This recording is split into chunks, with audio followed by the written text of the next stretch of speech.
part 2. We can end there if you want. Should we go on? Yes. So, what is part 2 about today? Yeah, surrender was the first part. This part, yes. Drama. So, let's see what we had here. Spiritual transformation through Vedic drama.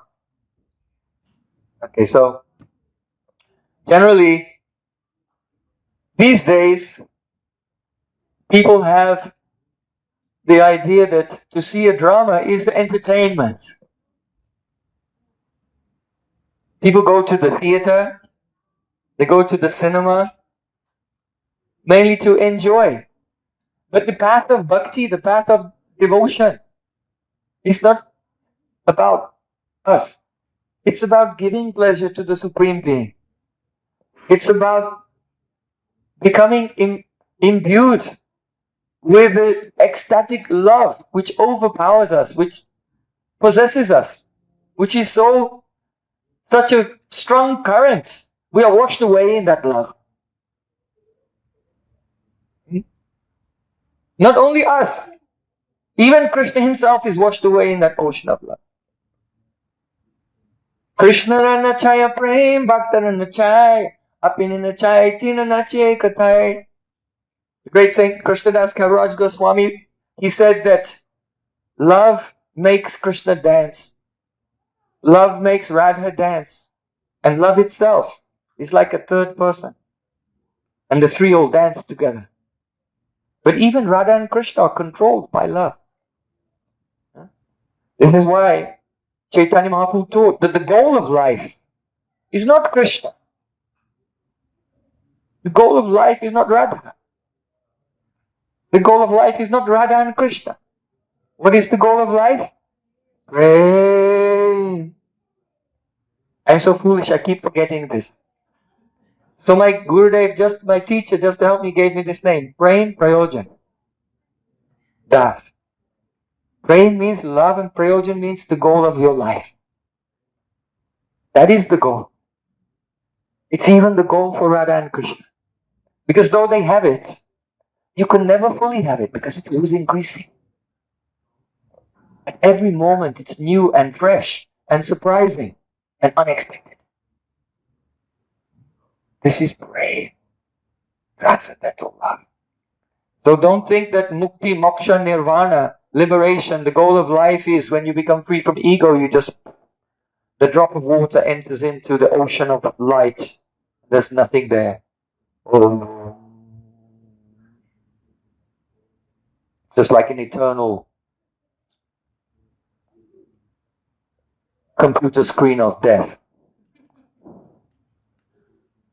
It's over. No. The reality beyond this world has more variety, more beauty, more music, more art, more poetry, more relationships. And therefore, that world cannot properly be expressed in any kind of philosophical or metaphysical formula. The oneness. Aham Brahmasmi. No. That dynamic, ever-increasing, surprising reality can only be expressed in the natural way.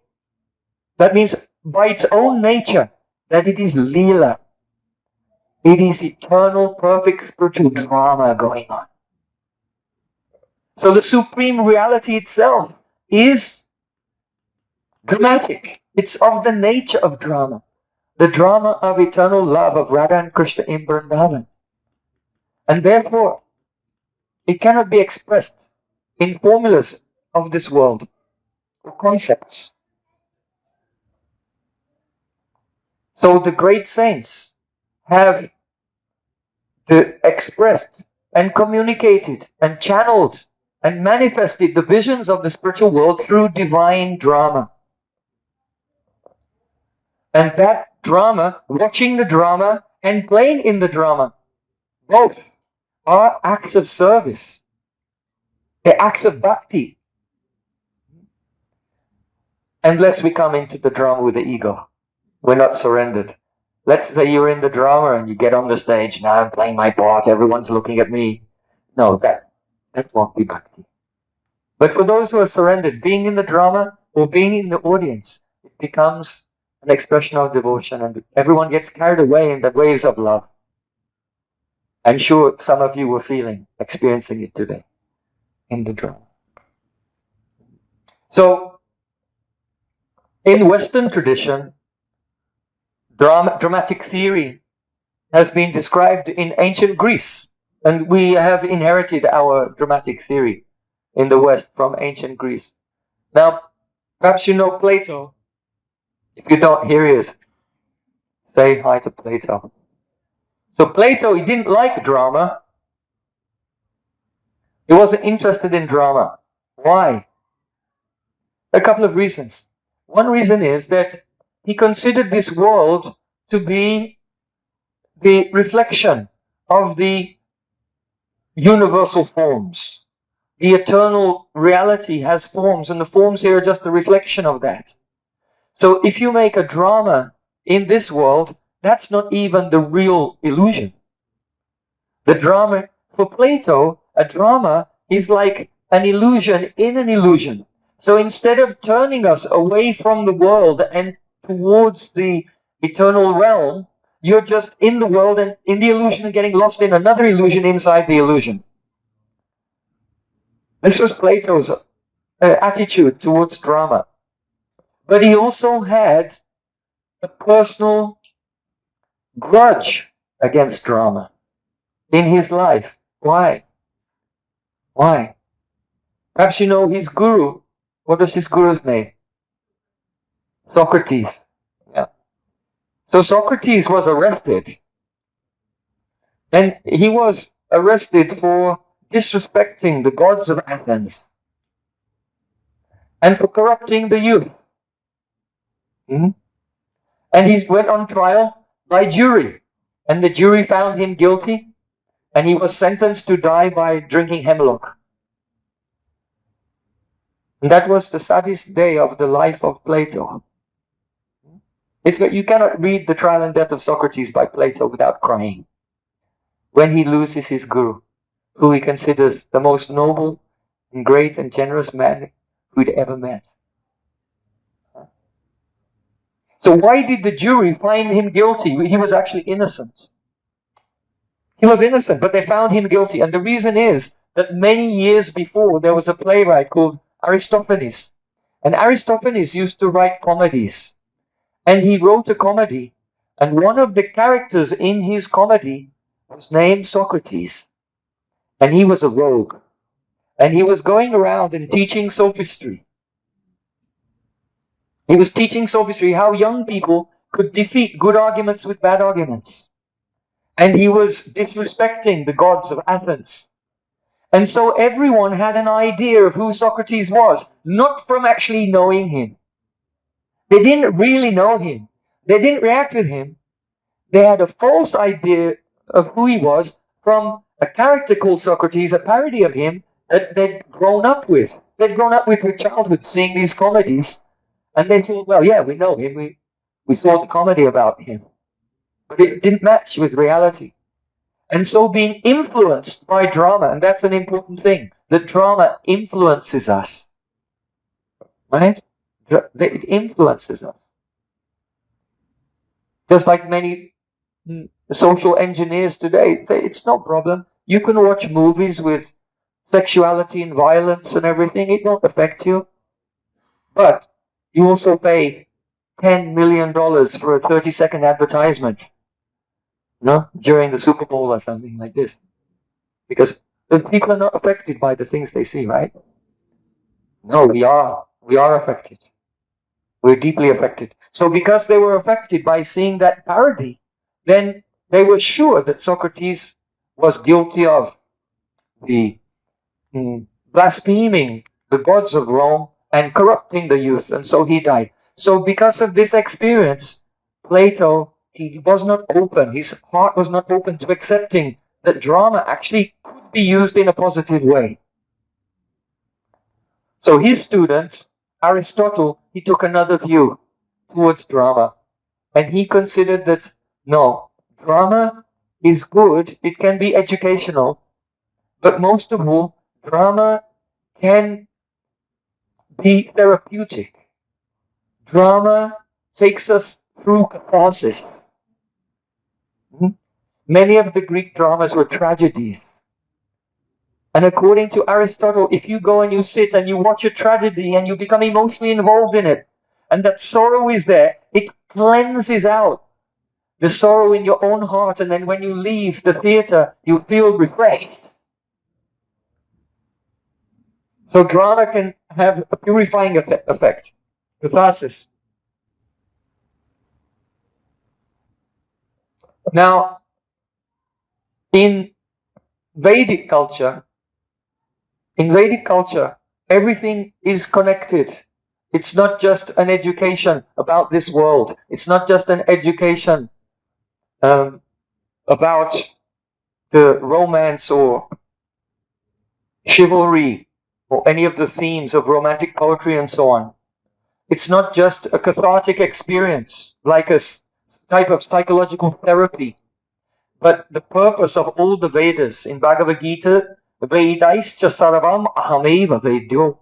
See, Krishna said, by all the Vedas, I am to be known. So Vedic culture is an experience that catches us in terms of the things that we need or might be interested in, and connects it to the absolute truth and brings us gradually from the periphery to the center of existence.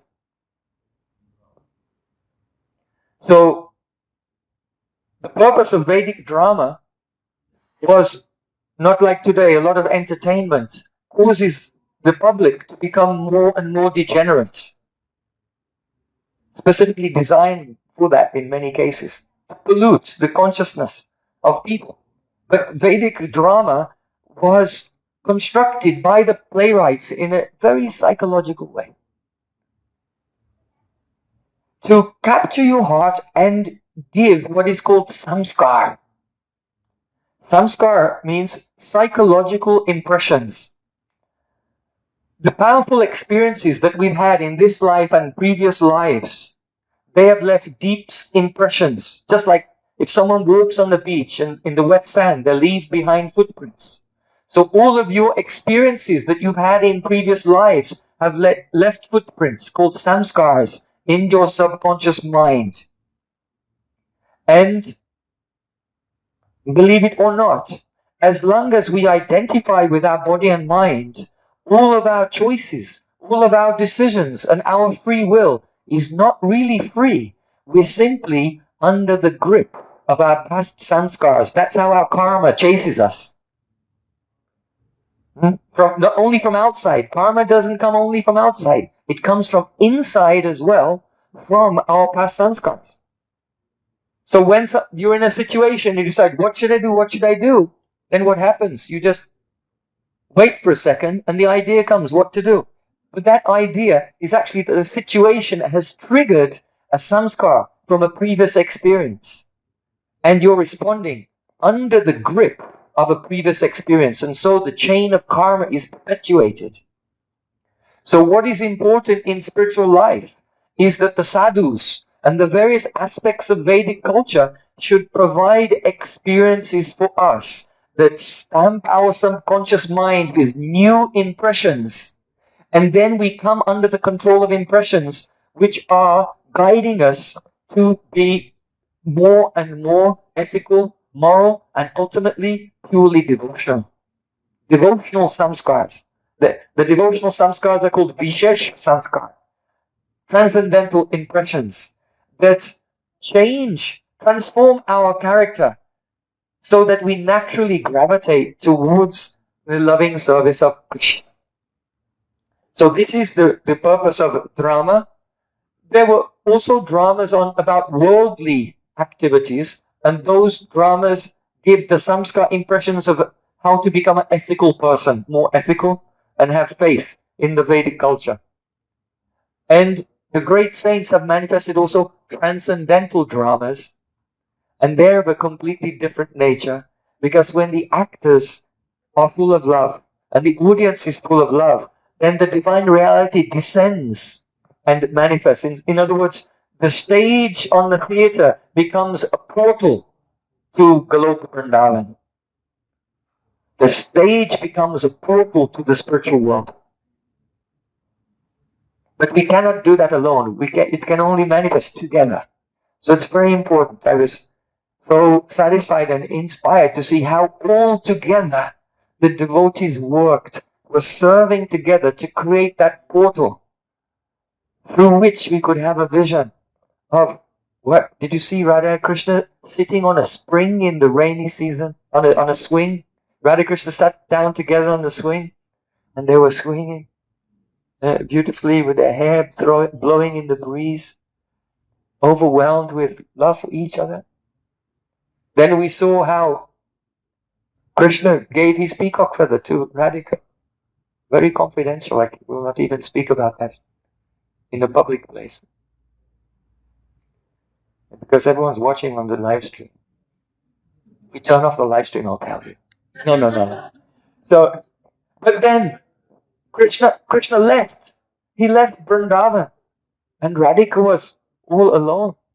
And at the time of separation, then it is said, absence makes the heart grow fonder. That's some meeting, some play that took place in a few moments. You remember that and you become lost in that moment for hours and hours. And so separation actually gives. It's like separation is reliving that love again in slow motion and high definition. Very finely. Tasting it again, relishing it. It's like having one tongue and then having 1,000 tongues. Relishing that flavor again with 1,000 tongues. And so, that's transcendental reality. What is a suitable vehicle for its manifestation? Only drama. And it can be done by a group of devotees together. And of course, audience as well. We're all in this boat together, crossing over the ocean of material existence. Yes. So, I'm wandering off the topic here. Okay, let's come back. Now, there's a wonderful history of how drama came to this world.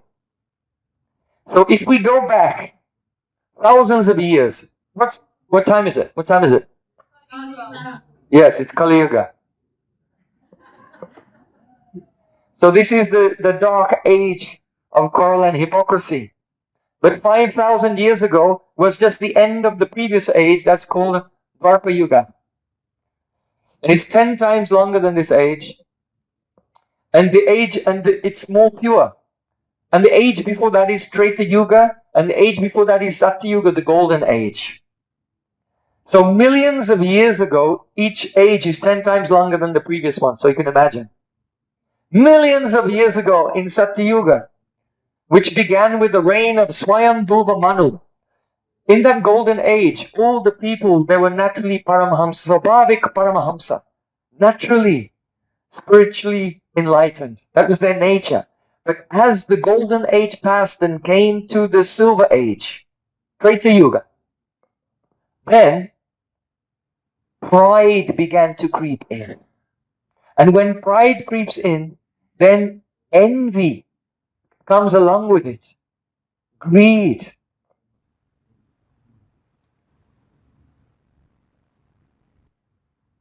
All the vicious qualities, psychological qualities, then made their appearance. So at that time, there we go. At that time, Indra and all the devatas, Indra and all the demigods, they approach Lord Brahma. Lord Brahma is the highest being in the higher planes. It's not the spiritual world, but beyond this world, Om Bhurabhuvah Swaha, Swaha. And then there is the Mahalok, Janalok, Tapalok, Satyalok. In the highest celestial realm, Lord Brahma is the chief of the devatas. And so Indra from Bhurabhuvah, from Swargalok, from that lower level, Indra, the king of heaven, along with other devatas, they approached Lord Brahma. And they said to him, "Oh, there's a problem. Society is sliding down a slippery slope into immorality. The people are giving up their integrity. What can we do to reverse this? And they prayed to Brahma, please give us something which is captivating, which is entertaining, but which is educational, which can uplift, which will be popular, but actually be a medicine to uplift society. And let it be something which is Vriksha and Sravya. It should be something that you can hear and also something that you can see. So then Brahma, he said, I have heard your request. Please give me some moments. Then Lord Brahma began to meditate and he went into trance. So Brahma, he went into trance and he was meditating on the 4 Vedas. And in his meditation, the answer to the request of Indra and the Devatas manifested in his heart, which captured the essence of the 4 Vedas. And then Brahma, he thought, to whom can I teach this? He was looking for someone to teach this subject. And so he found one rishi, one great sage on earth, and his name is Bharat Muni. So in Vedic history, this is very thousands of years ago, but the academics today, when they try to place by analysis the writing style, then they give him the date of 400 BC. So it's whatever, nearly 2,500 years ago. So Bharat Muni, he received this gift from Brahma. Brahma inspired this gift in his heart, and the gift was 5th Veda. There are 4 Vedas, but this became like a 5th Veda. So it was called Natya Veda, or Natya Shastra. Natya means the dramatic arts. Natya. Natya Shastra. The scripture or Natya Veda, the knowledge of the dramatic arts. So, there are 4 Vedas, Rig Veda, Sama Veda, Yajur Veda, and Atharva Veda. So, Brahma took Patya, speech, the art of speech, from the Rig Veda. He took music and song from the Sama Veda. Brahma took Abhinay. Abhinay means the making gestures to express emotions. Abhinay. From the Yajur Veda. And from the Atharva Veda, he took some essential idea of rasa. Rasa. Rasa, how can we translate this word? It means aesthetic delight. Aesthetic delight. It's the tasting of beauty, rasa. Rasa means a flavor, or mellow, or taste. Something which is liquid and delicious and relishable is called rasa. Rasa also means essence, the essence of everything. Just like in the Taittiriya Upanishad, it is said, Raso Vaisaha. That means the supreme absolute truth is in the embodiment of all rasa. So rasa is a taste when so many emotions, in Sanskrit, emotions are called bhavs. But when many emotions, different types of emotions, mix together and produce one astonishing taste, something which is so delicious that it causes you to be struck with wonder, that is called rasa. So rasa vaisaha, the absolute truth is full of rasa. Rasam evayam labdanandi bhavati. And if someone will taste it, that will be supremely blissful, full of ananda, full of joy. Rasai saras chamakkaro yam dinana raso rasa. Kavi Karnapu in Alankar Kostuba, he said, If the taste of a drama or a poem doesn't cause your mouth to fall open with its astonishment and make you feel like, I've never experienced anything so amazing in my life, then it's not rasa. That's not rasa. So when bhavs, the spiritual emotions, combine together and cause a taste which makes you become struck with wonder, that is called rasa. So the hint of the theory of rasa was there in Atharva Veda, the fourth Veda. And Brahma, he gave this knowledge to the great Muni, Bharat Muni. So then Bharat Muni was thinking, oh, to whom can I teach this? So, because I cannot do a drama by myself. I'll be like the director of the drama. But who are going to be the players? And he looked around the various demigods. But no one was qualified to do this. Only the rishis were qualified. So Bharat Muni had many sons. And he taught all the different aspects of the Nataka, drama, to his sons. And so the idea is that drama really can be performed and relished by those who are sages. By those who have pure hearts, whose consciousness is elevated beyond this world. Really, they can perform and relish them the most.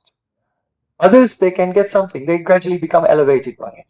But in its highest form, it requires great personality. So he taught his sons, and then they became the first theatrical troupe.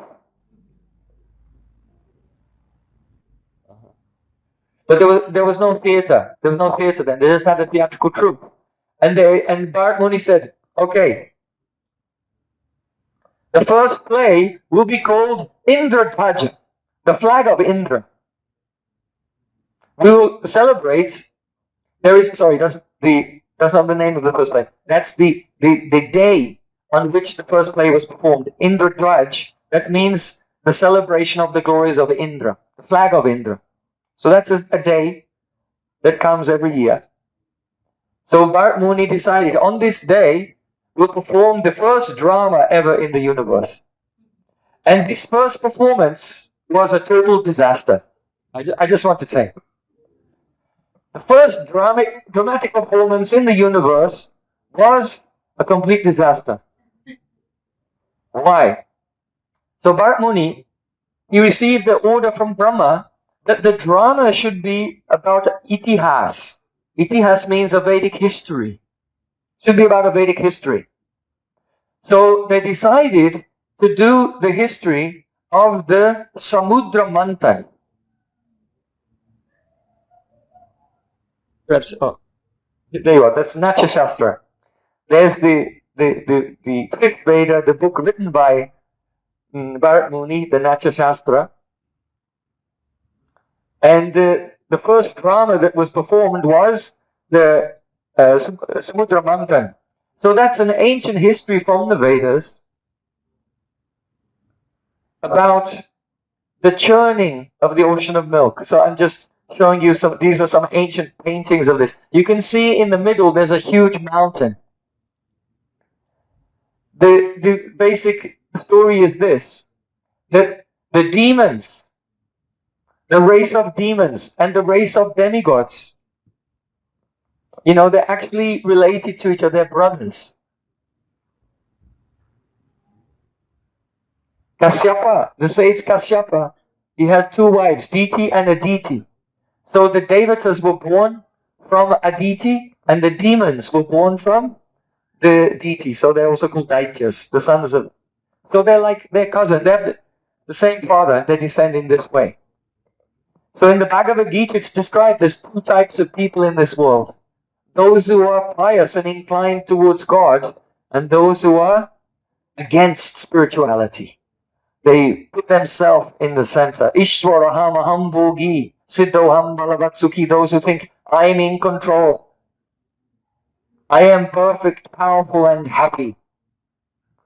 I am so happy. Don't get in the way of my happiness. So, that's the mentality. Chapter 16 of Bhagavad Gita, divine and demonic natures. Sura Asura Swabhav. But ultimately, they were a fork in the same family tree. So they'd been fighting with each other and they were getting injured and being killed and so on. And so they were very eager. We must try to find Amrita, the nectar of immortality. And then we can drink it and give it to our injured and they can all be cured and bring back our casualties. We can bring them back to life. So it's very difficult. How will you get the nectar of immortality? Nowadays, there's billions and billions of dollars of research trying to discover how can we become immortal? How can we inject stem cells? Or how can we upload our brain pattern to the cloud and live forever in cyberspace? So even today, people are striving. How can we become immortal? That's a theme. That nature is in us because we are immortal actually. We're souls. So they wanted to get the nectar of immortality. So in order to get that Amrita, then they would have to churn the ocean of milk, the Kshirasagar. Just like you churn milk to get butter. But how can someone churn an ocean? It's huge. So you can see from this ancient painting, there was a huge mountain, Mandara mountain. And they took a huge snake wrapped around the mountain who became like the churning rope. And all the demons on one side and the demigods on the other, they were pulling the ropes to make the mountain spin around and churn the ocean. But the mountain sank. And so it had to be lifted up by Kurma, the tortoise incarnation, Kurma avatar. So this is, for those of you, perhaps if you're not familiar with the ancient Vedic legends, it's all quite fantastic. But just suspend disbelief for a moment and entertain it so that we can access the essence. And this history is found everywhere. All over India, you go to temples. Not only. If you go to Thailand, who's ever been to Thailand? Do you remember landing in the airport in Bangkok? There's a massive statue of this. There's a huge mountain with a snake around it and all the demigods on one side and the demons on the other. In Thailand, has anyone been to Cambodia? Angkor Wat. There's huge, there are so many paintings all around India and Southeast Asia. This is a very famous kind of foundational legend of the culture and history there. This is in Cambodia, in stone. So they began to churn the ocean of milk. But as you know, what happened? Dhanvantari, the god of Ayurvedic medicine, came with the Amrita, with the nectar. And then Mohini avatar came and cheated the demons and gave all the nectar to the demigods. That's what happens in the story. Okay. So now, Bharat Muni has written the script of this drama. It has so many teachings in it. Amazing, incredible teachings, psychological teachings, metaphysical teachings. We don't have time today. You can come. We have a big festival, whatever. Well, next week we have another program here, but the week after that we're in Latvia, and then the week or so after that we'll be in Venice. So we're inviting everyone. Please join us.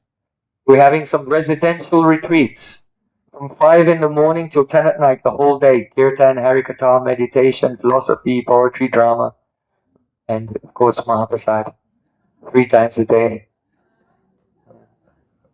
So please come and join us in Venice. And in Venice, that will actually be the time of the festival, Julan Yatra. It's the festival of Radha Krishna swing pastimes.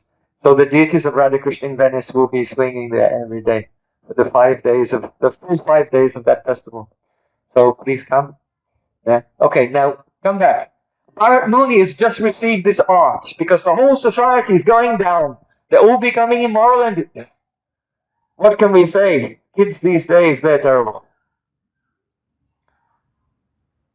So the demigods have come up with this plan how to uplift the whole society through drama. Bharat Muni has taught the drama to his sons, and the first drama is going to be about the churning of the ocean of milk. So, and it will take place on the day of Indradvaj. So all the demigods got together and they sat down waiting to watch the play. However, the news had spread out here and there, and the demons had heard, hey, there's this new form of entertainment called Natya. Let's go and check it out. So the demons also came there in disguise. The yakshas and rakshasas, asuras, daityas and danavas, they came there and they all sat down and they were ready for the entertainment. So when the drama began, they were watching, and then it got to the part where the demigods become victorious and all the demons lose. And all their hard work is for nothing. And so the demons who were in the audience, they thought, what is this? They're just insulting us. This whole thing is just a spectacle to insult us. And so some of the demons there who had mystic powers, they began to attack the actors, but not visibly. All the actors were on the stage talking and moving, and suddenly they froze. All the actors were frozen. They couldn't move. They couldn't speak. And the whole audience was watching, thinking, what will happen next? Maybe it's part of the drama. You know, they were on the edge of their seats. But it was just going on for a long time. No one was moving. I told you, the first drama was a disaster. It gets worse. And then Bharat Muni, he's the director, so he's really worried. The director is the person under the most stress during the performance. So then Bharat Muni told the devatas, there's something wrong, and they discovered that the actors and the musicians, they've been frozen by the mystic powers of the demons. And there are demons here in this assembly. So then Indra became furious. And he took his staff and he went and started fight, and then there was a big fight.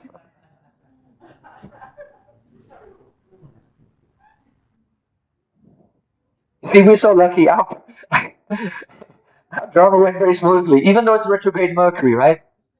Right now it's retrograde Mercury, so you would think there might be some hiccups here and there. But it all went well. So then a fight broke out, and there was like horrific violence. And the demons who were controlling the players, they got beaten up by Indra and killed by Indra. And so then Brahma came there. And Brahma said, when he came, his authority, and the demons under it, they were all his descendants because he's the first being in the universe. And the asuras complained to him, what is this? We came here to see this spectacle and they're just insulting us. So then with Brahma, he spoke to everyone in the audience, everyone, both sides, because in one sense they're like his children. And Brahma said, drama is not to insult anyone, but rather it's a mirror of the universe. It's meant to reflect the way that life actually is. And it will show both good and bad, and joy and sorrow. You see, in the theory of drama, there are the 33 Sanchari bhavs. That means transitory emotions like self-disparagement, humility, repentance, also joy, pride, jubilation, shock, becoming stunned, jabbed, thoughtfulness, indecision, decisiveness. All of these are called 33 types of transitory assisting emotions that are rising and falling. There are also so many rasas. Bharat Muni gave romantic ras and the parental rasa, vatsalya, sakya, friendship, dasya, madhurya, all the various rasas. He gave Bharat Muni actually gave 8 main rasas. Hasya, bhuta, vira, karuna, rodva, vivatsa, bhayanak. And rati, love. So that means comedy, astonishment, chivalry, compassion, pathos, asadyuta, vira, karuna, rodha, anger, vibhats, disgust, and fear, and love. These are the 8 main emotions from Bharat Muni's Natya Shastra.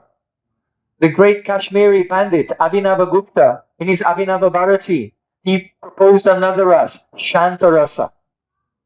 Because actually he was a Shivite. And he thought Shanta rasa is the highest thing. When you watch a drama, you should just relax. And then go into a state of just oneness. Because he did not conceive of the absolute truth being full of spiritual variety. So Brahmaji, he told them, they were all fighting with each other. And Brahmaji said, look, drama teaches those who are interested in performing their duties in life how to become more dutiful. It chastises those who are ruffians and ill-bred. It teaches them that the way that they live will lead to their own destruction. If you can learn how being dishonest or criminal will lead in the end to destruction from a drama, then you can be, from that samscar, you can be turned away from the wrong path in your life. Brahma said, drama will give courage to cowards.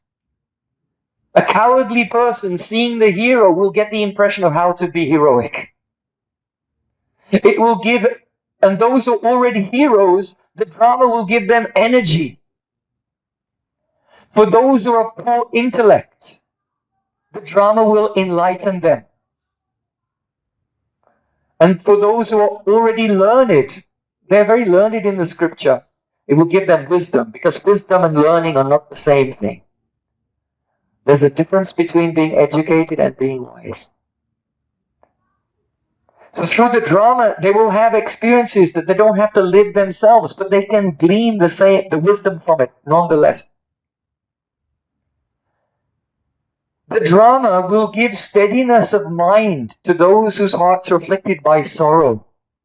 And for those who are disturbed, the drama will bring composure. It will bring relief to those who are going through difficult times in their life. They will be able to experience joys which are outside of the sphere of their present situation. And it will bestow upon others dharma, long life, intellect, and goodwill.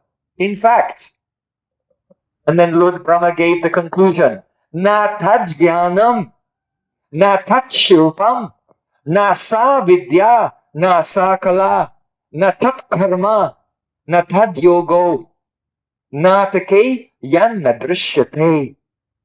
It means there is no knowledge, there is no maxim, there is no craft, there is no science, there is no art, there is no duty, there is no activity, there is no religion, there is no meditation, there is no yoga which cannot be learned and seen in the form of drama.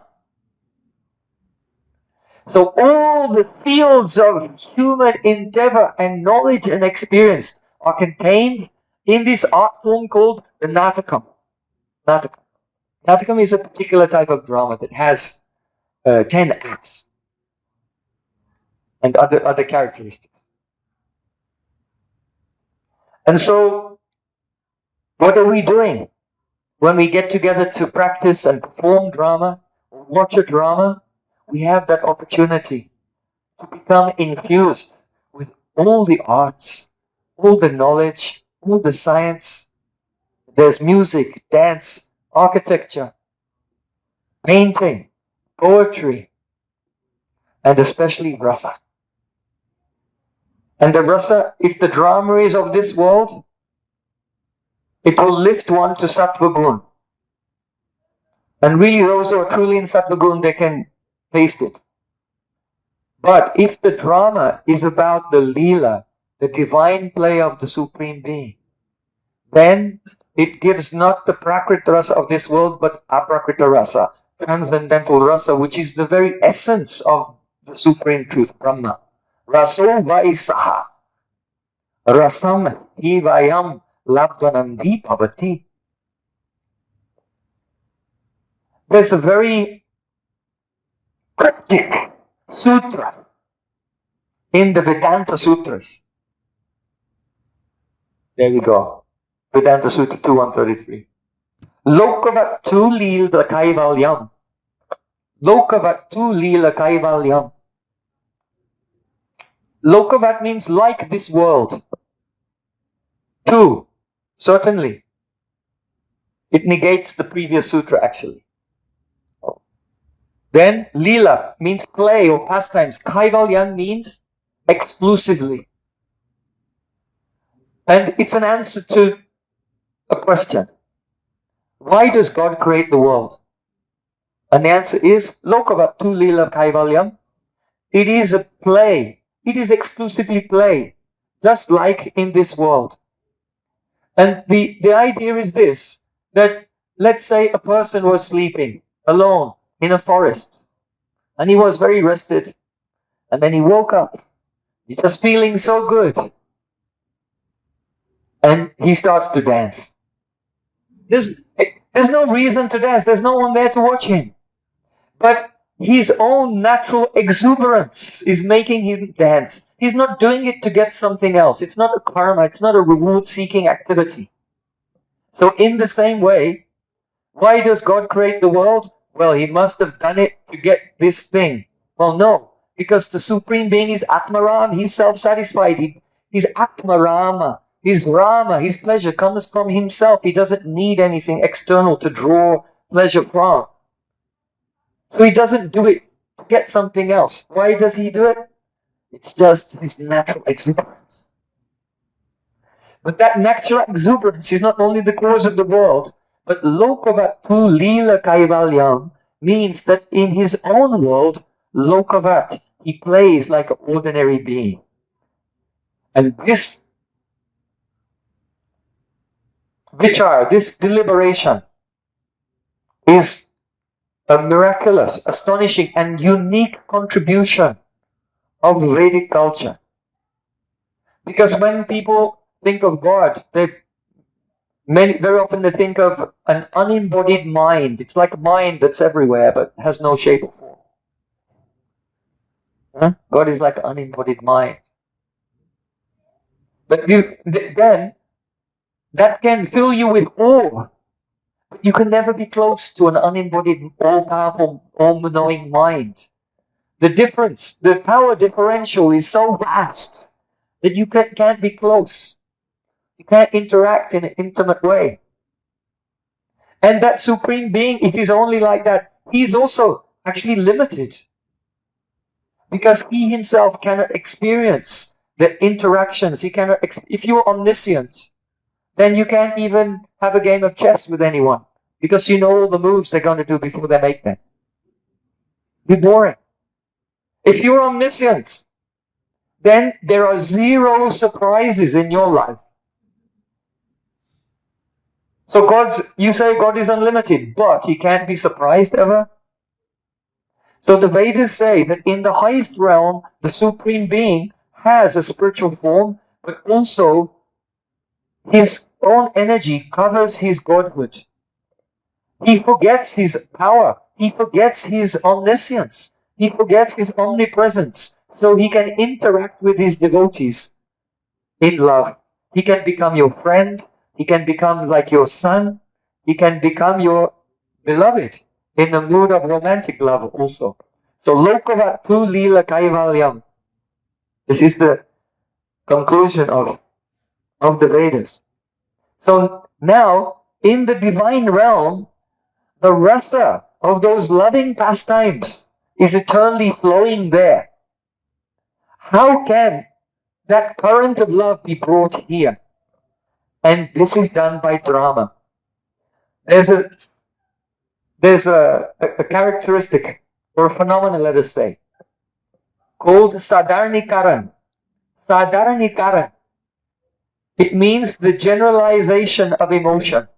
Isham swapara sambandha niyama nirnayo hiya sadaranam tadaivaktam bhavanam purvasuridihi. The great poet Rupa Goswami, he said this. In the spiritual world, Krishna and his associates are playing. That Leela is written about by a poet here. And he writes a drama of what he has seen in his trance. Right? Just like we saw Chaitanya Mahaprabhu was meditating. In his trance, he saw Radha Krishna's Leela. So the saint in his trance sees the Leela and writes it down. It becomes the script of the drama. Then the actors practice the roles and perform the drama, and the audience is watching. Now the emotions, the transcendental love, which is miraculous and powerful, is flowing in the spiritual Leela. But that rasa has a quality, Esham swapara sambandha niyama nirnayo hiya. There is a niyam, that means a rule, in regard to emotions. If I'm feeling an emotion, you can watch, but you cannot feel my emotion.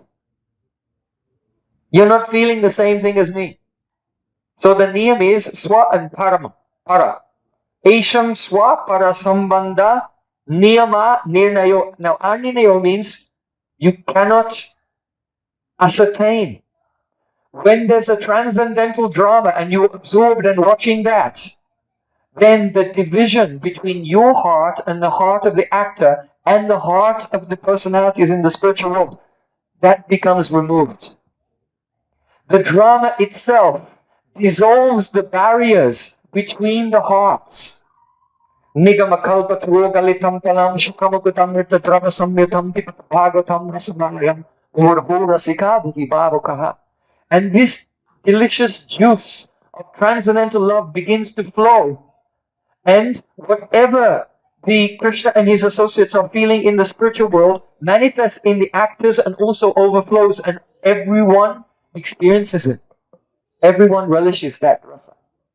And therefore, drama is not entertainment. It's a part of the Bhakti Yoga tradition, and it's a mystical tradition that only takes place within a devotional community. And when the devotional community, under the guidance of their guru, serve together, it actually acts as the conduit for the current of transcendental love to flood down and for everyone to experience that. And then the realization of the statement of the Taittiriya Upanishad, Raso Vaisaha, the absolute truth is full of rasa. Rasam hivayam labdhanandi bhavati, and those who receive it, they feel ananda, the greatest joy. So this is a brief introduction to how drama came to this world, how the first one was a complete disaster, how Lord Brahma came and told them, look, this drama is not for insulting anyone, but it's for imparting all types of knowledge and transcendental knowledge. So he reminded the audience, who are they, the demons and the demigods? You're all brothers. You're all brothers. You're all souls. You're all connected to each other by your source, by coming from the same source. So the drama educates us, it gives us divine experience, it dissolves the boundaries of ego and brings the spiritual community together. All of these things are achieved simultaneously by Nataka drama. Gaur Premananda.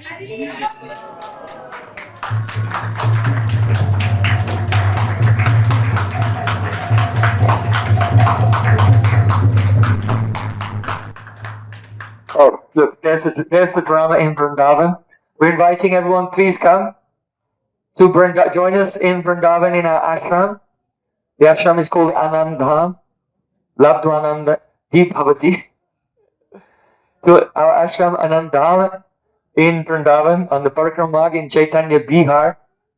And perhaps you know, late in the year, October, November, is the month of Kartik.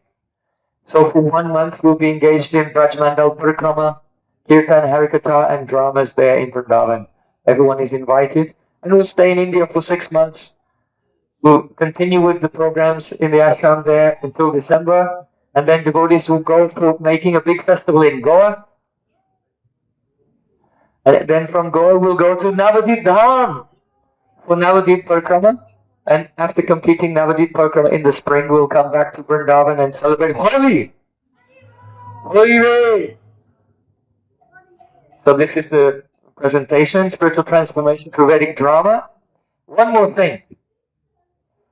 We began this discussion today saying that the knowledge of this world is called Khanda Gyan. It's knowledge of divisible things. But the spiritual knowledge is called Akhanda Gyan. Ya hi anadi ananta akhanda achida abeda subeda batavi. Krishna is indivisible, beginningless, endless. And so because of the indivisible nature of the Supreme Truth, the name of Krishna and Krishna himself can never be separated.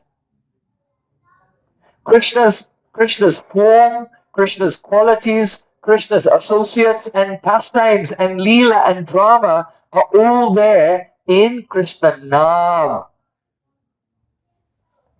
And so, when we engage in kirtan with Shanagati, with surrender, then the name which is like a seed opens up and also makes a path into the eternal drama. That's the purpose of kirtan. So just to complete our sabha, our dharma sabha, our religious spiritual meeting today, we invite everyone to participate in another divine kirtan. Surrender, open your heart, pray for the holy name to descend amongst us and drown us all in Krishna Prem. Gaur Premanande.